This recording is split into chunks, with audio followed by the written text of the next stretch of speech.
Hello बच्चों, आज मैं आप लोगों को क्लास 8th की मैथ्स की जो ये आपके पास एनसीईआरटी की बुक है ना, इसका जो हम चैप्टर नंबर 5 कर रहे हैं स्क्वायर्स एंड स्क्वायर रूट्स, उसमें ही आज आपको जो प्रॉपर्टीज़ के बाद का नेक्स्ट टॉपिक है हमारे पास सम मोर इंटरेस्टिंग पैटर्न्स, जैसे आप देख रहे हो यहाँ पर लिखा हुआ है, इसको कराने वाली हूँ। इसके ट्रायदीस हमने ऊपर के जितने भी ट्रायदीस थे वो सारे कर लिए, चैनल पे अपलोड है, आप वहाँ से कर सकते हैं। ठीक है, चलिए जानते हैं कुछ यहाँ पर इंटरेस्टिंग पैटर्न्स। इस पे बेस्ड भी आपको ट्रायदीस मिलेंगे, साथ के साथ एक्सरसाइज में भी इससे ही रिलेटेड क्वेश्चंस आपको मिलेंगे। ठीक है, देखो फर्स्ट में आपसे क्या कह रहा है यहाँ पर, एडिंग ट्रायंगुलर नंबर्स। तो आप लोगों को याद होगा, आपने 7th में भी ट्रायंगुलर नंबर्स पढ़े हुए हैं कि वो क्या होते हैं, है ना। जैसे अगर यहाँ पर देखो 1 जो डॉट पैटर्न से बनते हैं वो वाले, जैसे 1 है, 3 है, 6 है, 10 है, 30, 15 है, ये सारे क्या होते हैं, मेरे ट्रायंगुलर नंबर्स होते हैं, है ना। अब बात आती है इन ट्रायंगुलर नंबर्स के यहाँ स्क्वायर एंड स्क्वायर रूट वाले चैप्टर में क्या यूज़ हो रहा है। तो इनका ये यूज़ हो रहा है कि अगर आप 2 कॉन्जिक्यूटिव ट्रायंगुलर नंबर्स को ऐड करोगे, कॉन्जिक्यूटिव मतलब एक के बाद एक वाले ही, तो आपको एक स्क्वायर नंबर मिलेगा। फॉर एग्जाम्पल 1 में अगर आप 3 को ऐड करते हो तो कितना आएगा, 4 आएगा, और 4 किसका स्क्वायर होता है, 2 का। उसी तरीके से 3 में आप 6 को ऐड करो, 9 आएगा, और 9 किसका स्क्वायर होता है, 3 का। उसी तरीके से 6 में 10 ऐड करो, 16 किसका स्क्वायर होता है, 4 का। बस एक चीज़ का ध्यान रखना है, कॉन्जिक्यूटिव ट्रायंगुलर नंबर्स ही लेने हैं। ऐसा नहीं है 1 और 3 ले लिया आपने, उसके बाद 3 को छोड़ के 6 ले लिया या 15 ले लिया, ऐसे नहीं लेने हैं, कॉन्जिक्यूटिव नंबर्स लेने हैं। तो अगर आप कॉन्जिक्यूटिव ट्रायंगुलर नंबर्स को ऐड करते हो ना, तो आपको एक स्क्वायर नंबर मिलता है। ये पहला आपका एक इंटरेस्टिंग पैटर्न है। ठीक है, उसके बाद नेक्स्ट पैटर्न में आपसे यहाँ पर क्या कह रहे हैं, नंबर्स बिटवीन स्क्वायर नंबर्स। अब अगर मैं आपसे पूछूं 2 स्क्वायर नंबर्स के बीच में कितने नंबर्स होते हैं, देखो यहाँ पर हम एक छोटा सा इसको एग्जाम्पल से समझते हैं। वो कैसे, मान लो मैंने आपको बोला कि 3 के स्क्वायर और 4 के बीच में कितने नंबर्स हैं। तो 3 का स्क्वायर 9 है, 4 का स्क्वायर 16 है। तो आप क्या करोगे, 9 और 16 के बीच के नंबर्स यहाँ लिख लोगे। 10 हो गया, 11 हो गया, 12 हो गया, 13 हो गया, 14 हो गया, 15 हो गया। तो 1 2 3 4 5 6 नंबर्स हैं। आप कह दोगे कि 3 के स्क्वायर और 4 के स्क्वायर के बीच में टोटल 6 नंबर्स हैं। ठीक है, ये तो छोटे छोटे नंबर्स मैंने यहाँ लिखे, तो आपने फटाफट से इनके बीच के नंबर निकाल के बता दिए। ऐसे ही अगर मैं यहाँ पर 2 का स्क्वायर और 3 का स्क्वायर लिखूँ तो भी आप बता पाओगे। 2 2 जा 4, 3 3 जा 9, इनके बीच के नंबर हो जाएंगे 5 6 7 8, टोटल 4 नंबर्स हो जाएंगे।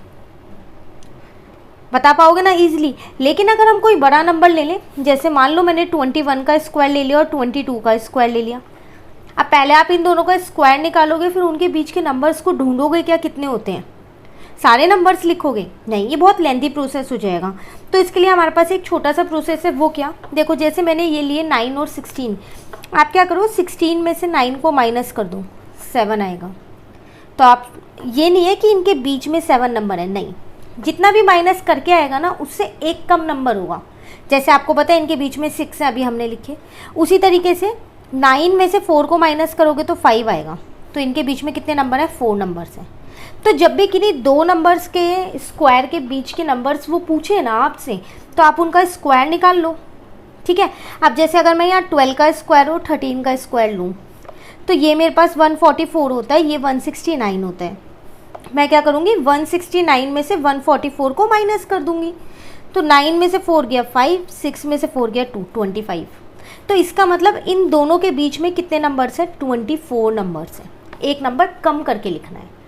अब ये नहीं करना कि 145 से 168 तक के नंबर्स को फिंगर्स पे काउंट कर रहे हो या फिर आप यहाँ लिख के देख रहे हो, नहीं, इतना लेंदी प्रोसेस नहीं करना। सीधा सीधा इन दोनों को माइनस करो, जो भी आंसर आए उसमें से एक कम कर दो। अब ये वाला जो आपके पास पैटर्न है, जो सेकेंड नंबर अभी हम ये समझ रहे हैं, या किसी भी स्क्वायर नंबर्स पे लगा सकते हो, लेकिन एक चीज़ का ध्यान रखिएगा, ये कॉन्जिक्यूटिव ही होने चाहिए। जैसे 2 3 3 4 12 13 ऐसे में ही लेना। ठीक है, तो ये था आपके पास सेकेंड वाला concept, numbers between square numbers. इस पे बेस्ड ना आपके पास एक ट्रायदीस भी है। ये जब हम ट्रायदीस करेंगे ना सारे एक साथ, तभी मैं समझाऊंगी। आज सारे पहले ये पैटर्न्स को समझ लेते हैं। क्लियर। नेक्स्ट में आपसे क्या कह रहे हैं, एडिंग ऑड नंबर्स। अब ऑड नंबर्स तो आपको पता है ना क्या होते हैं, 1 3, जो 2 की टेबल में नहीं आते, डायरेक्ट ये कह सकते हो 1 3 5 7। अब यहाँ कह रहे हैं एडिंग ऑड नंबर। देखो जितने जितने आप कॉन्जिक्यूटिव ऑड नंबर्स को ऐड करते रहोगे ना, उतना उस नंबर का स्क्वायर आता रहेगा। कैसे, अगर आपने 1 लिया तो वो 1 का स्क्वायर होगा। अगर आपने 2 ऑड नंबर्स को ऐड किया, बट ध्यान रखिएगा कॉन्जिक्यूटिव ऑड नंबर्स है, एक के बाद एक ही ऑड नंबर, आगे पीछे नहीं लेना, ठीक है। तो 1 + 3 हो जाएगा आपके पास 4, तो ये हो जाएगा 2 का स्क्वायर, ये स्क्वायर यहाँ लगा दो। अगर आपने 3 ऑड नंबर लिए हैं एक के बाद एक वाले, 1, 3 और 5, तो ये हो जाएगा 9, तो ये हो जाएगा 3 का स्क्वायर। जितने जितने ऑड नंबर्स लोगे वो उसका स्क्वायर होगा, उसका सम। 3 ऑड नंबर लिए तो वो 3 का स्क्वायर होगा, 4 ऑड नंबर्स लिए तो वो 4 का स्क्वायर होगा, 5 ऑड नंबर्स लिए तो वो 5 का स्क्वायर होगा। अब अगर मैं यहाँ पर आपसे एक चीज़ बोलूँ कि मेरे पास 11 ऑड नंबर्स हैं, कॉन्जिक्यूटिव है, तो बताओ उनका सम कितना आएगा। तो ऐसा नहीं है कि आप 11 नंबर्स ऑड नंबर्स को पहले लिखो, 1, 3, 5, 7, 9 ऐसे करके लिखो 11 नंबर्स और फिर ऐड करो, नहीं, 11 ऑड नंबर्स है ना कॉन्जिक्यूटिव, तो वो 11 का स्क्वायर होगा। तो सीधा सीधा 121 लिख सकते हो कि उनका सम 121 आएगा। ऐसे क्वेश्चंस ना 1 मार्क में पूछे जाते हैं, एमसीक्यू हो गया, true false, filling the blanks, इस फॉर्म में पूछ लेते हैं, ठीक है। इस पे बेस पे आपको एक केसेस वो ट्राई दिस मिल जाएगी, जब करेंगे सारे ट्राई दिस तब एक साथ कर लेंगे। अभी आप ये सारी प्रॉपर्टीज़ अच्छे से समझ लो। क्लियर हो गया ये वाला भी, एडिंग ऑड नंबर वाला। चलिए अभी नेक्स्ट देखते हैं, इसमें यही लिखा हुआ है, आप पूरा रीड करेंगे अपनी बुक में तो आपको यही मिलेगा। अब आगे आपसे क्या कह रहा है इसके अंदर, a sum of consecutive natural number. Sum of consecutive, आप देख रहे हो जो ये इंटरेस्टिंग पैटर्न्स है ये ज़्यादातर कॉन्जिक्यूटिव नंबर्स पे ही है ना। तो कॉन्जिक्यूटिव नेचुरल नंबर मतलब वो आपसे ये कह रहा है, जैसे आप पे एक स्क्वायर नंबर है 9, तो वो किन्हीं 2 कॉन्जिक्यूटिव नंबर का सम होगा, किन्हीं भी 2 का। जैसे अगर हम यहाँ पर देखें 9 है तो ये 4 और 5 का ही तो सम है, 25 है तो ये 12 और 13 का ही तो सम है। कॉन्जिक्यूटिव नंबर्स के सम होते हैं वो, ये आपको इस प्रॉपर्टी में कहना चाह रहे हैं कि आप कोई सा भी स्क्वायर लोगे, जैसे 49 ले रखा है तो वो 24 और 25 का सम होगा, ठीक है। तो 2 कॉन्जिक्यूटिव नंबर्स का सम होता है हमेशा जो स्क्वायर नंबर होता है, और ये सारे ही स्क्वायर नंबर की बात हो रही है यहाँ पर। क्लियर हो गया, अ sum of consecutive natural number. बाकी और अच्छे से क्लियर तभी होगा जब आप इससे रिलेटेड क्वेश्चंस करोगे, वो आपको एक्सरसाइज में भी मिलने वाले हैं और ट्राई दिस में भी मिलने वाले हैं, ठीक है। चलिए नेक्स्ट में आपसे क्या कह रहे हैं, देखो और भी कुछ एग्जांपल्स दे रखे हैं अगर आपको यहाँ देखने हैं। 81, 40 और 41 का हो गया यहाँ पर, 121 हो गया ये रहा आपके पास, ठीक है। उसके बाद यहाँ पर कितना हो गया, 15 का स्क्वायर लिख दिया इन्होंने, तो आप किसी का भी यहाँ पर लिख सकते हो। क्लियर। चलिए अब बात आती है, ये हमें पता कैसे चलेगा कि 81 है तो 40 और 41 ही लेना है। ऐसा भी तो हो सकता है कि हमें पता ही ना चले। छोटे नंबर तो चलो हमने निकाल लिया, 9 था तो 4 और 5 ले लिया, पर ये 121, 225 इनको कैसे लिखेंगे। तो इसके लिए भी हमारे पास एक फॉर्मूला है जो आपको यहाँ दे रखा है। देखो आपको कुछ नहीं करना, यहाँ पर जैसे 9 है वो 3 का स्क्वायर होता है, तो 3 का स्क्वायर माइनस 1/2 कर दो। अगर मैं यहाँ आपको करके दिखाऊंगी ये चीज़, तो ये हो जाएगा 9 माइनस 1/2, तो ये आ जाएगा 4। ऐसे एक बार इन्हें प्लस कर दो, तो 9 + 1 10/2, तो यहाँ आ जाएगा 5। तो इसका मतलब वो 4 और 5 का सम है। अब जैसे अगर ये वाला लें, यहाँ पर देखो, यहाँ पर हमारे पास है, अगर इधर देखें हम तो 11 का स्क्वायर है, तो अब आप उसको क्या लिख सकते हो यहाँ पर, 11 का स्क्वायर माइनस 1/2, तो 121 माइनस 1/2, तो 120/2 आ जाएगा, तो ये आ गया 60। दूसरा निकालने की ज़रूरत ही नहीं है, आपको पता है कि कॉन्जिक्यूटिव नंबर है तो दूसरा 61 ही तो होगा जब एक 60 है तो, ठीक है। फिर भी अगर आप निकालना चाहो निकाल सकते हो, 11 का स्क्वायर प्लस 1/2, 121 प्लस 1/2, तो 122/2, तो ये आ गया 61, ठीक है। तो ये एक फॉर्मूला है आपके पास, जिसका भी वो स्क्वायर हो उसका स्क्वायर माइनस 1/2 करना है और उसी का स्क्वायर प्लस 1/2 करना है, तो आपके पास वो 2 कॉन्जिक्यूटिव नंबर्स निकल जाएंगे। क्लियर हो गया। चलिए अभी नेक्स्ट इस पे बेस्ड भी आपके पास देखो एक ट्राई दिस है, करेंगे इसे भी, सबको करेंगे, टेंशन नहीं लो, नेक्स्ट क्लास में करने वाले हैं सारे ट्राई दिस। अब कह रहे हैं प्रोडक्ट ऑफ 2 कॉन्जिक्यूटिव इवन और odd natural number. Again consecutive numbers की ही बात कर रहे हैं फिर से यहाँ पर। कह रहे हैं प्रोडक्ट का मतलब क्या होता है हमारे पास, मल्टीप्लीकेशन। 2 कॉन्जिक्यूटिव इवन नंबर या फिर 2 कॉन्जिक्यूटिव आपके पास क्या है यहाँ पर, ऑड नंबर्स, ठीक है। ये यहाँ पर है, जैसे इन्होंने एक एग्जाम्पल लिया 11 × 13, मुझे पता है 11 इंटू 13 ना 143 होता है, लेकिन इसको हम एक तरीके से और निकाल सकते हैं। कैसे निकाल सकते हैं? इनके बीच का नंबर क्या है आपके पास? 12 है इन दोनों के बीच का, तो इसका मतलब ये 12 का स्क्वायर -1 होगा। तो 144 होता है -1, तो आंसर आ गया 143। पर ये ध्यान रखिएगा ये 2 कॉन्जिक्यूटिव ऑड नंबर हैं, ठीक है। उसी तरीके से अगर मैं 13 इंटू 15 लूँ तो अभी मुझे इनकी मल्टीप्लिकेशन जाननी है, तो इनके बीच का नंबर होता है 14, तो ये 14 का स्क्वायर -1 है, मतलब 196 -1 है, तो ये 195 आएगा इनका मल्टीप्लिकेशन।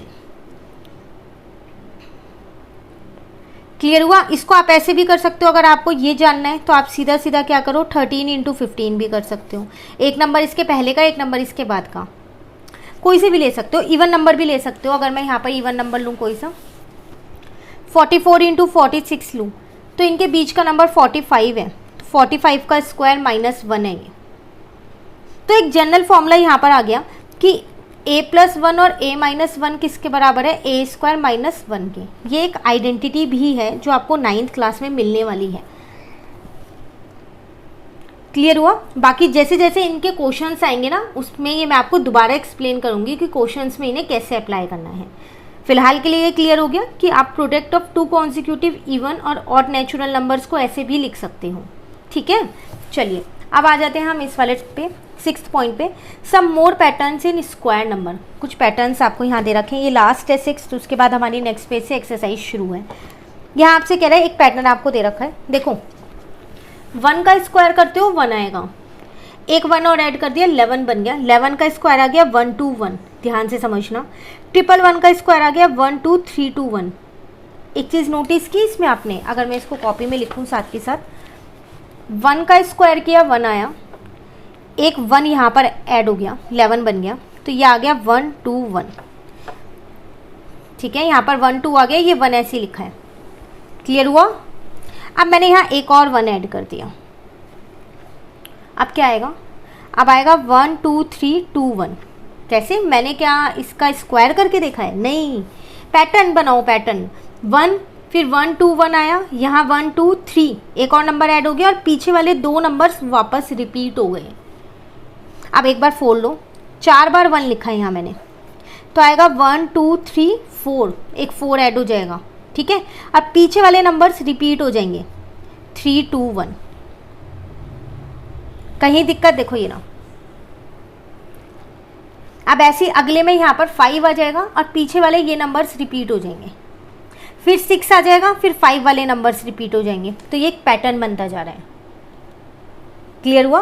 उसी तरीके से एक और पैटर्न 7 का दे रखा है, 7 का स्क्वायर है 49, यहाँ पर 7 से पहले 6 ऐड कर दिया, ठीक है। तो यहाँ पर हमने क्या किया, एक 4 ऐड कर दिया, 9 से पहले 8 ऐड कर दिया। अभी कोई पैटर्न बना नहीं है ना, कोई बात नहीं। एक बार और 6 एक और ऐड किया, अब फिर एक और 4 ऐड कर दिया और एक और 8 ऐड कर दिया। जितना 6 यहाँ ऐड करते जा रहे हो उतने 4 और 8 यहाँ ऐड करते जाओ, 1 2 3, एक और 6 ऐड किया, अब यहाँ पर एक और 4 ऐड हो गया और एक और 8 ऐड हो गया और यहाँ आ गया 9। तो 2 पैटर्न या 3 नंबर के बाद ही पैटर्न बनना शुरू हो जाएगा। तो ये चीज़ आपको ध्यान से देखनी है कि वो क्या पैटर्न बन रहा है, ठीक है। मैं यहाँ एक एक 6 ऐड करती जा रही हूँ और यहाँ एक एक 4 और 8 ऐड करती रह रही हूँ, बाकी ये 9 ऐसे ही लिखा हुआ है लास्ट का। ऐसे ये कितने भी आप बना सकते हो। क्लियर है? चलिए इस पे बेस्ड भी ट्राई दीज है, नेक्स्ट क्लास में करेंगे हम। तो अब देखें हम यहाँ पर, तो हमारी एक्सरसाइज शुरू हो गई है 5.1। तो नेक्स्ट क्लास में पहले हम क्या करने वाले हैं, इन दोनों पेजेस के ट्राई दीज करने वाले हैं, क्योंकि ट्राई दीज भी बहुत इंपॉर्टेंट होते हैं, इनमें से भी एग्जाम में आ जाते हैं, ठीक है। तो आज की जो ये क्लास हुई है हमारे पास इंटरेस्टिंग पैटर्न पे, आप इसे बिल्कुल अच्छे से कर लीजिएगा, क्योंकि इन्हीं पे बेस्ड है ये ट्राई दीज, साथ के साथ एक्सरसाइज भी इन्हीं पे बेस्ड है। तो मिलते हैं नेक्स्ट क्लास में, तब तक के लिए bye bye, thank you, have a nice day.